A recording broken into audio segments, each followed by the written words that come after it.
Never go to the farm, Catherine. Promise me.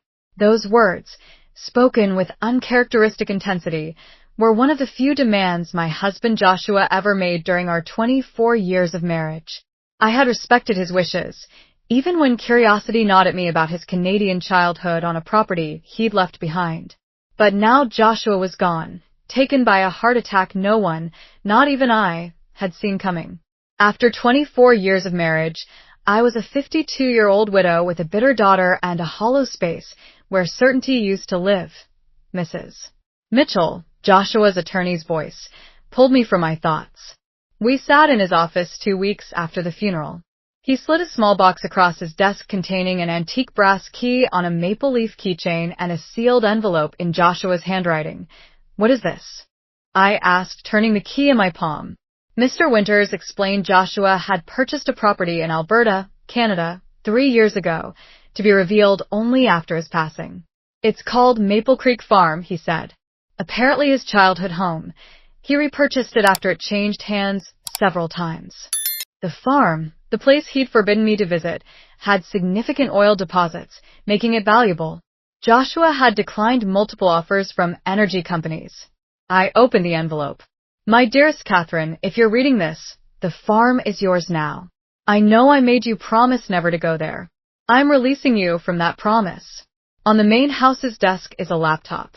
The password is the date we met, followed by your maiden name. "I love you, Kat, more than you'll ever know. Joshua." Tears blurred my vision. "Joshua's family in Canada has contested the will," Mr. Winters added. I tucked the key into my pocket. "I'm going to Canada today," I told him that 48 hours later, I stood before Maple Creek Farm. Rolling hills, maple trees turning gold, a large farmhouse, and outbuildings stretched before me. The key turned smoothly. Inside, the farmhouse was stunning, and my lifelong passion, horses, surrounded me in paintings, sculptures, and photographs. On a desk sat a silver laptop with a red rose atop it. The crunch of tires announced another arrival. 3 men, the Mitchell brothers, emerged, grim-faced, not here to meet me, but for the property. I locked the door and turned to the laptop. Entering the password, I found a folder labeled for Catherine, filled with hundreds of video files spanning from 2 weeks ago to a year into the future. I clicked the first file. Joshua's face appeared, healthy and vibrant. "Hello, Kat. If you're watching this, then I'm gone, and you've come to the farm despite my years of making you promise not to," he chuckled softly. A lump formed in my throat. "I've made a video for every day of your first year without me.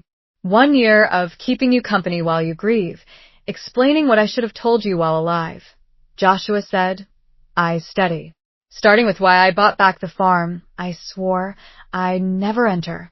Outside, the brothers retrieved documents, conferring. 3 years ago, I was diagnosed with hypertrophic cardiomyopathy," he continued. "Doctors gave me 2 to 5 years. I didn't tell you, or Jenna. I wanted to live fully with you, not slowly die in front of you." Shock and anger surged. Joshua anticipated it. "What my brothers don't know is I legally bought the farm from our father before he died. The old man was broke, desperate for cash, and swore me to secrecy. That's why they're contesting it. They believed they had rights." "The farm was in ruins, Kat, but I transformed it. Every business trip in the last 3 years, I oversaw renovations for you." Outside, the brothers approached with a court order. Joshua's voice hardened. "They never wanted the farm until oil was discovered last year. They'll try to take it, but in the bottom drawer of this desk is a blue folder with every legal document. You own this farm. Keeping or selling it is your choice." A police cruiser arrived. "One last thing," Joshua said. "In the stables, you'll find 6 horses you've admired. Staff will care for them. My last gift, along with the means to enjoy them." The video ended, freezing on his smiling face. Knocking resumed, firmer this time that I closed the laptop, grabbed the blue folder, and answered the phone. "Jenna, now's not a good time." "Mom, why didn't you tell me about Dad's farm or the oil? His brothers want me to contest the will." Protective fury rose. "Don't sign anything, Jenna. Trust me, it's about your father's wishes, not money." I opened the door to RCMP Constable Wilson and the Mitchell brothers. They have a court order for property inspection, he said. I handed him the blue folder. This belongs in civil court, he concluded after review. The brothers fumed and retreated. Alone, I felt both loss and discovery. Joshua had left secrets, some painful, others breathtaking. I reopened the laptop for tomorrow's video. The Mitchells had lost this round, but the battle for Maple Creek Farm had only begun. That night I stayed in Joshua's, our farmhouse, sleep eluding me as revelations churned. At dawn, I explored the property. The restored house reflected my tastes. First editions in the library, a sunroom overlooking pastures. The stables stole my breath. 6 magnificent horses filled the spotless stalls, an Andalusian, a Frisian, 2 quarter horses, a thoroughbred, and a gentle Appaloosa. Good morning, ma'am, said a man in his 60s, wiping his hands. I'm Ellis. Your husband hired me to manage the stables. Catherine Mitchell, I said. He spoke of you often. Said you had a way with horses he never had. Ellis nodded to a black Frisian stallion. Midnight. Your husband tracked him down because he reminded him of a painting you loved. My heart clenched. Stubbs' painting of a black horse against a stormy sky. Did H.E. ever mention his health? Ellis hesitated. Not directly. But these last 6 months, he worked harder, like a man racing against a clock only he could see. I mentioned Joshua's brothers. Ellis' expression hardened. They've circled since oil was discovered. Robert runs an investment firm. Alan's a lawyer. David follows. They mocked Joshua for buying this land until oil made it valuable. They'll be back. Count on it, he said. But Mr. Mitchell was always 3 steps ahead. Back at the house, I ate before opening the laptop for the next video. Joshua appeared in the library. Good morning, Kat. Today I want to show you something special. He led me to a locked door. This room is for you. Keys in the top drawer of the bedside table, the silver one with the horse engraving. I found the key and unlocked the door. A fully equipped art studio stretched before me, bathed in northern light. Easels, canvases, brushes, everything arranged with love. I hadn't painted in 20 years. Joshua's voice pulled me back. This room is yours. Painting was your first sacrifice. Though you never complained, I promised I'd give it back someday. There's one more thing, he continued. In a hidden cabinet, I found a flat archival box. Inside were my paintings, preserved for 2 decades. On top, a small canvas, my final project before graduation, a self-portrait. A note in Joshua's hand. She's still in there, Kat. The woman who painted with such passion. I've given you the space. The rest is up to you. Did I clutch the note, overwhelmed by love and loss? The crunch of vehicles pulled me back. From the studio window, I saw 2 cars, the Mitchell brothers' SUV and a sleek silver Mercedes. Jenna had arrived. Confident, she strode toward them, shaking hands with uncles she'd never met. Whatever peace I'd found in Joshua's gifts evaporated. The battle for Maple Creek Farm had become personal. Jenna embraced me briefly, then looked around in awe. This place is unbelievable. Why didn't Dad ever tell us? Before I could answer, Robert stepped forward, his resemblance to Joshua sharp. Catherine, I believe we got off on the wrong foot. We were surprised by your sudden appearance, just as you were by ours. His conciliatory tone didn't match the calculating look in his eyes. Alan and David stood behind him, Alan clutching a leather portfolio. Jenna, I said, ignoring Robert, I thought we agreed you wouldn't meet your father's brothers until we talked. They called this morning with a reasonable proposal.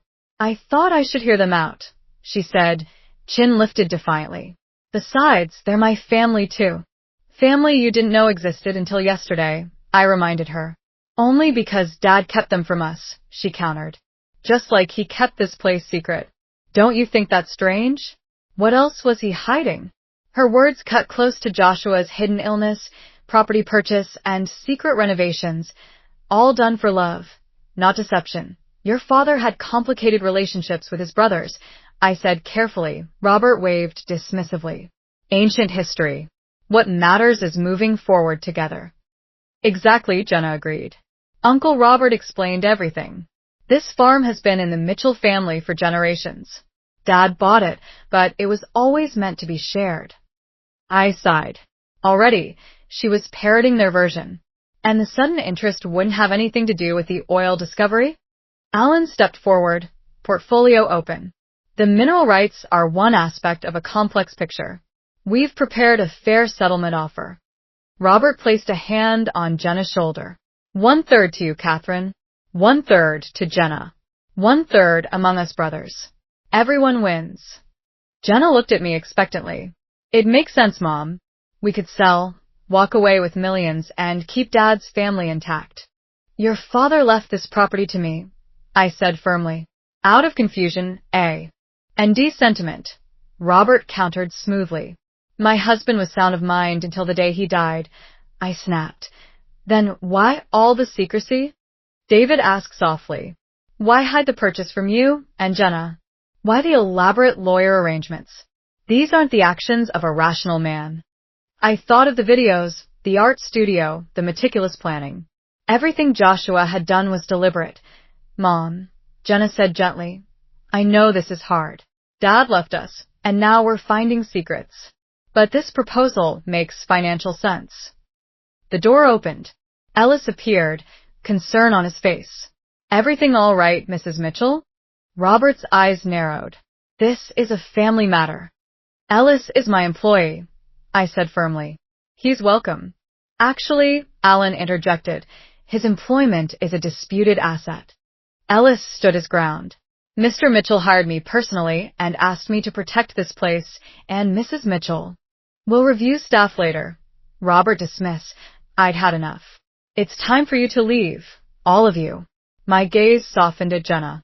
Except you. You're always welcome. You're not even considering their offer? She asked incredulously. I'll review any proposal with my attorney, I replied. But I won't be pressured in my home. Robert's mask slipped. This property is worth tens of millions. We can do this amicably or we can make things difficult. Is that a threat? I asked calmly. A reality check. You're a teacher facing a legal war against men with far greater resources. Joshua meant well, but he put you in an untenable position. I thought of the blue folder, the videos, and the transformed property that was his final act of love.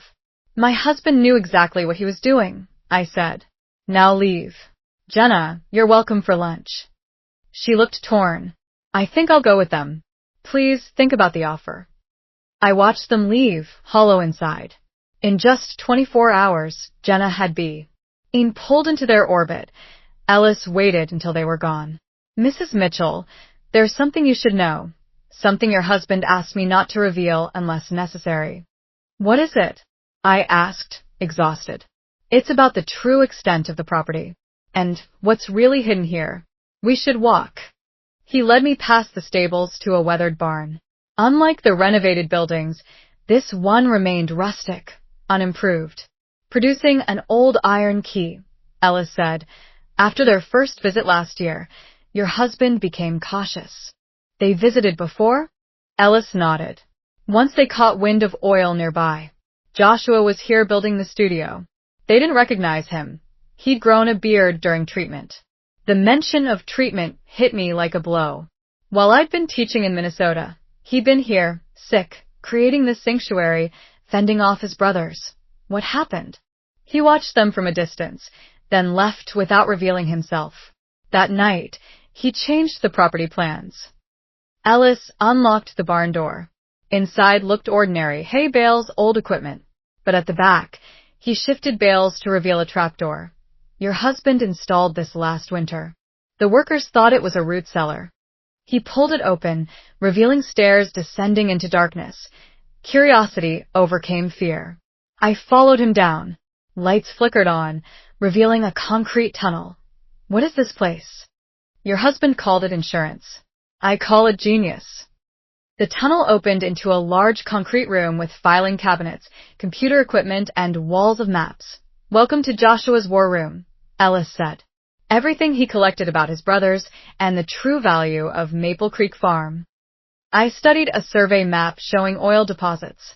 Red markings concentrated not on the eastern acres where drilling had begun, but on the rugged western land Robert hadn't mentioned. The surveys missed it, Ellis explained. It's deeper, shaped differently. Joshua confirmed with independent experts. The biggest deposit is here. So the property is worth far more than they know, I whispered. And that's not all. Ellis opened a filing cabinet, pulling out a thick folder. Joshua documented decades of their crimes: tax evasion, insider trading, misused funds. Enough to ruin them if exposed. I leafed through the meticulous records, emails, financial statements, sworn testimonies. Joshua had prepared for everything. He had built an airtight case against his brothers. Why gather all that protection? Ellis sat at the desk, gesturing for me to take the other chair. He knew they'd come for the farm once he was gone. He wanted me to have leverage. I thought of Robert's smug confidence, Alan's legal maneuvers, and how quickly they'd turn Jenna against me. He anticipated everything. Not everything, Ellis said quietly. He didn't expect them to reach your daughter so fast. The reminder of Jenna's betrayal stung. They were feeding her half-truths, promises of wealth, and exploiting her grief. She lost her father, Ellis added. Now they're offering her a connection to him through shared blood. That's powerful for a girl mourning her dad. Jenna had always been Daddy's girl, sharing Joshua's analytical mind and love of puzzles. His death left her adrift, vulnerable to anyone who reminded her of him. What do I do now? I whispered. That depends, Ellis replied. Sell everything and walk away rich, but estranged from your daughter? Fight legally with this leverage and risk deeper wounds? Or think 3 steps ahead, like Joshua always did, and find the path no one expects. On the desk sat a photo I'd never seen. Joshua as a boy with a chestnut horse, his face lit with rare joy. That's Phoenix, Ellis said. His horse. His brothers sold it just to hurt him. Suddenly, I understood Joshua's love for my horses. The 6 in our stable weren't just gifts. They were his way of reclaiming what had been stolen. I picked up the photo, a plan forming. Ellis does Joshua's. Laptop work here. He nodded. Secure Wi-Fi. Your husband made sure of it. Good. I need to watch more videos and set meetings. First with Jenna, alone. Then my lawyer. Then those oil company reps. Ellis smiled. Something your husband would approve. No, I corrected. Something worthy of him. And I'll need your help. You have it, Ellis promised. Your husband saved my life once. Gave me this job when no one else would. I owe him everything. And by extension you. As we sealed the bunker, I felt not just grief, but a strange partnership that continued beyond death. Joshua had left me more than property. He'd given me tools to fight back. The brothers thought I was a naive widow. They had no idea what was coming that I in 48 hours. I barely slept. I devoured Joshua's videos, each revealing his foresight. They'll divide and conquer, he warned. Robert the friendly face, Alan the legal threat, David the silent observer. And they'll target Jenna. In another video, he walked the western land the brothers dismissed. Scrubby hills, rocky terrain, perfect. No one values what looks worthless. Armed with his insights, I met Jenna in town, neutral ground. She arrived late, defensive. I can't stay. Uncle Robert's taking me to the lawyer. Uncle Robert? I asked mildly. Close already after 3 days? They've been kind. More than I can say for you. You treat them like enemies, not Dad's family. I sip my coffee. Remember that art history course? How perspective changes what you see. You've only heard their side. What about your father's? Dad's dead, she said flatly, pain flashing. He didn't trust us enough to tell us about this place. I pulled a tablet from my bag. He left something for us. Videos. Hundreds of them. Messages to guide us. Her face paled. He made videos?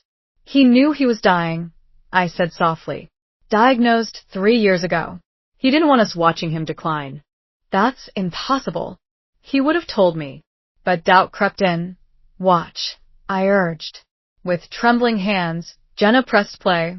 Joshua's smiling face filled the screen, alive, vibrant, and so unmistakably his.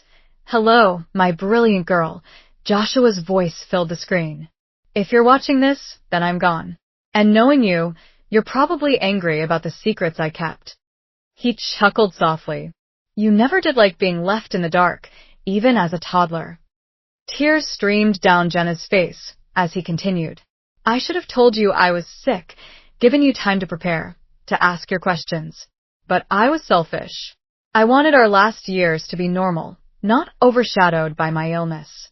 Someday, I hope you'll forgive me. He leaned closer. There's something else you need to know, something about my brothers. Our feud wasn't a petty squabble. When I was 19, they embezzled my inheritance using my name on fraudulent documents. When I threatened to expose them, they tried to implicate me. So I left Canada, changed Jonathan to Joshua, and started over in Minnesota. I met your mother, built a life, and raised you. It was enough. But my brothers never changed. Whatever they're telling you now, remember, they've wanted this property for decades, not from love, but greed. And they'll use anyone, even you, to get it. The screen froze on Joshua's face. Jenna sat motionless, whispering, he was protecting us all this time. Yes, I said softly. Your uncles aren't family. They're opportunists who see you as their easiest path. Anger hardened Jenna's grief. They've been lying, haven't they? Not about everything. The farm is worth millions, that's true. But they hid the western section and the oil deposits beneath it.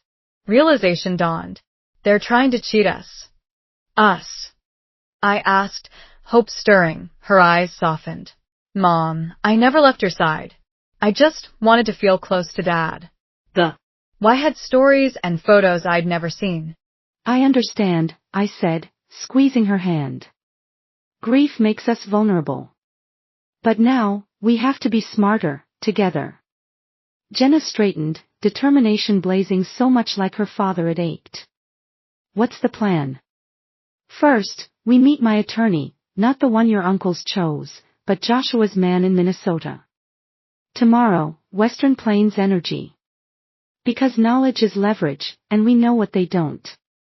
I showed her Joshua's surveys. They think they're dealing with a widow and a naive girl. It's time to show them who we really are. Jenna laughed through her tears. Dad always said you were the smartest person he'd ever met. He told me the biggest mistake anyone could make was underestimating Catherine Mitchell. We left the cafe united.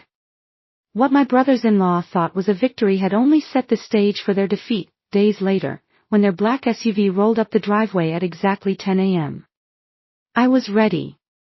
Dressed in a tailored suit, I stood as the woman Joshua had always believed me to be, not a grieving widow, but a strategist. Jenna emerged beside me, wearing his watch, nerves and determination in her eyes. Ellis opened the door with quiet ceremony. Robert, Alan, David, and a silver-haired CEO entered, radiating entitlement. Catherine, Robert nodded. This is Harrison Wells, Northern Extraction. We thought an expert might guide our discussion. How thoughtful, I smiled. Shall we? In the dining room, I stood at the head of a table set with documents. Before we begin, thank you for your proposal. It was educational. Robert's smile widened, mistaking my civility for surrender. I pressed a button. A screen descended, revealing Joshua's complete survey of Maple Creek, all 2,200 acres. Not just the 800 acres you mentioned, I said. Another click displayed the oil deposits beneath the worthless western land. Wells leaned forward, interest flashing. These surveys are unreliable, Robert protested. The door opened. On the contrary, Thomas Reeves, CEO of Western Plains, entered with my attorney. They've been verified by 3 independent teams. Shock rippled through the room. My attorney laid down documents. Mrs. Mitchell holds full title. The brothers have no legal standing. Jenna's voice cut through the tension. Like when you stole Dad's inheritance. Or forged his signature. Or threatened him. The brothers blanched as I handed out sealed envelopes, Joshua's evidence. Some crimes are expired. Others, still very interesting to regulators. The brothers' facade collapsed. Robert finally spat, "What do you want?" "For you to leave Maple Creek and never return. Stop contesting my ownership, and stop manipulating my daughter. In return, these records stay private." Wells stood abruptly. "I'll be in touch, Mrs. Mitchell. With you, not them." He stormed out. Reeves smiled instead. Western Plains is prepared to make an offer, given these findings. The meeting shifted.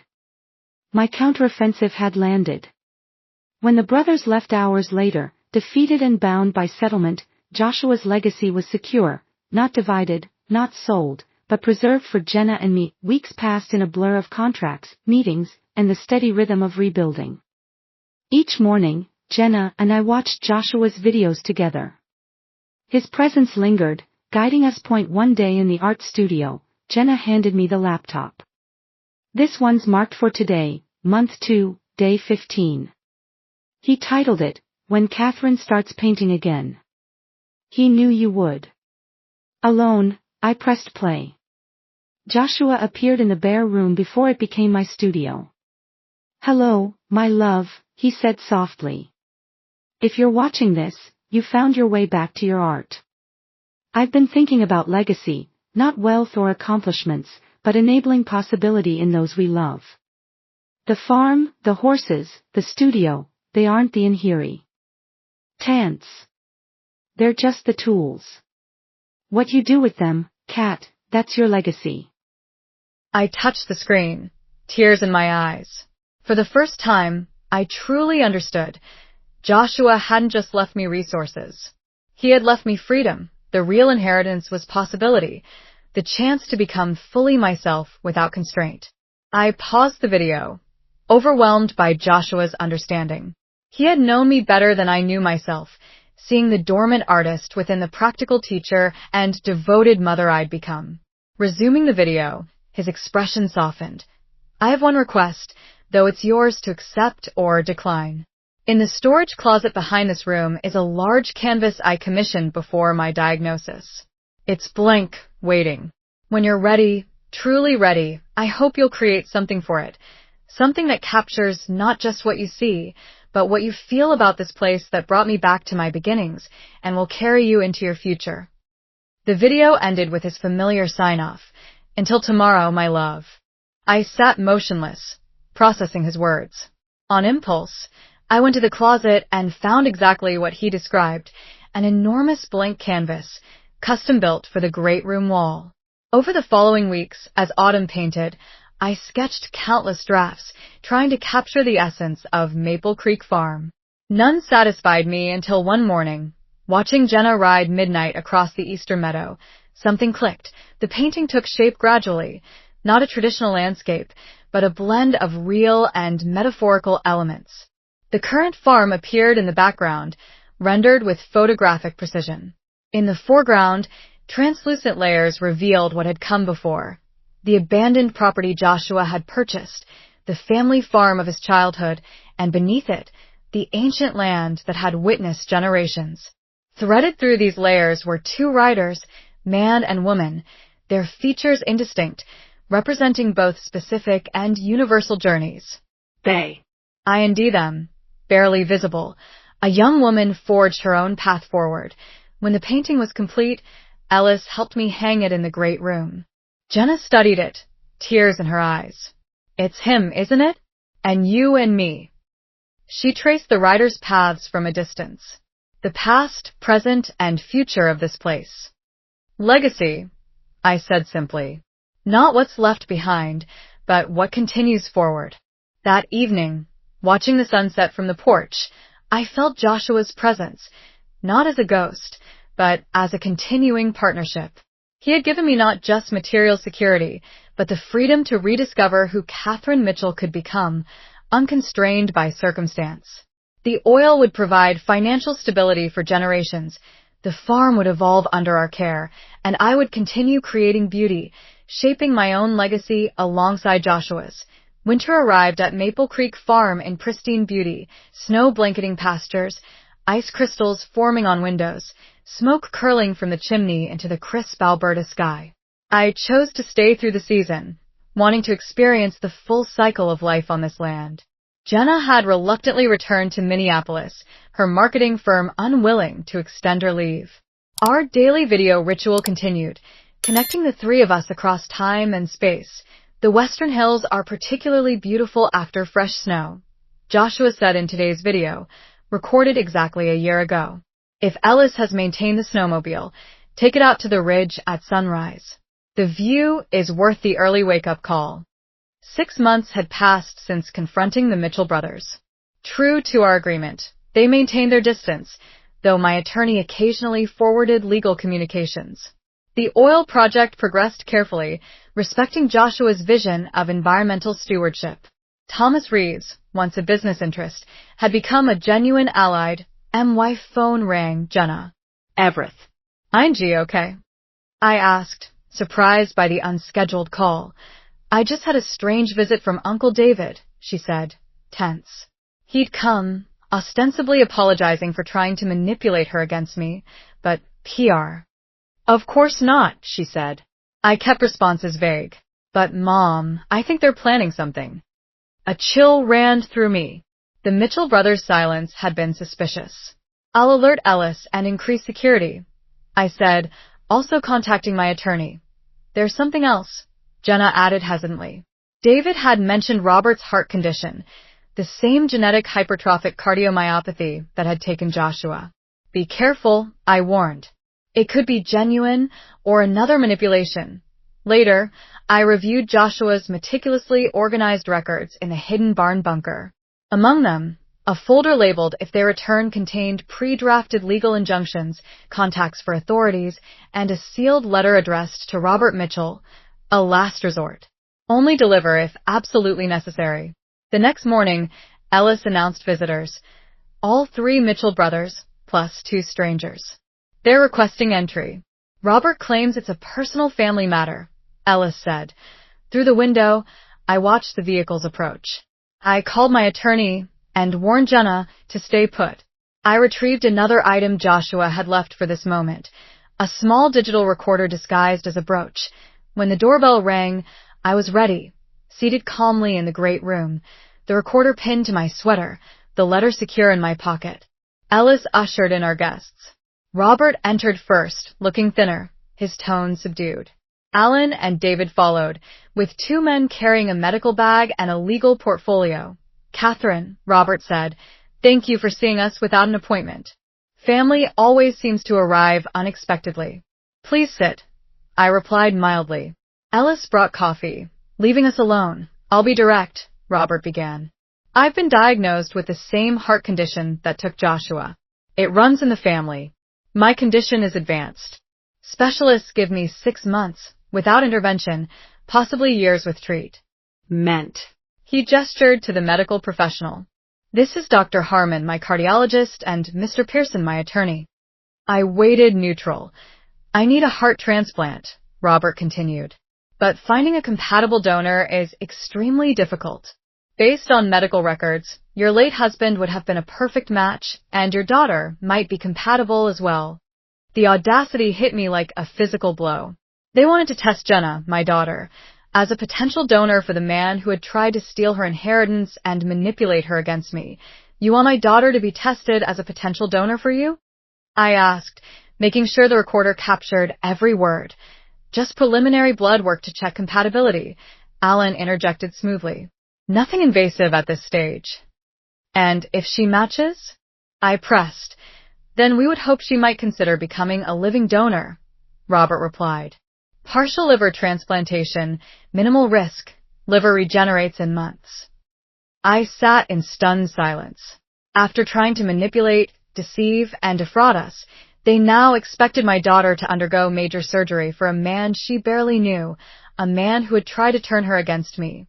Let me get this straight, I said steadily. You tried to steal my property, lied to my daughter, and now you want her to risk surgery to save your life? Robert looked uncomfortable. We're still family, Catherine. Blood connects us, he said. Blood does connect us, I repeated thoughtfully, thinking of Joshua's videos and his determination to protect Jenna and me. But not in the way you think. I withdrew the sealed letter from my pocket. Joshua left this for you. Only deliver if absolutely necessary. I believe this qualifies. Recognition flashed across Robert's face. He opened the envelope with trembling hands, reading Joshua's words. Shock and disbelief painted his features. Alan leaned forward. Robert. What is it? You're not our half-brother. You're our full brother, Robert muttered, astonished. Joshua had discovered the truth. Their father's first wife didn't die in childbirth. She left him. He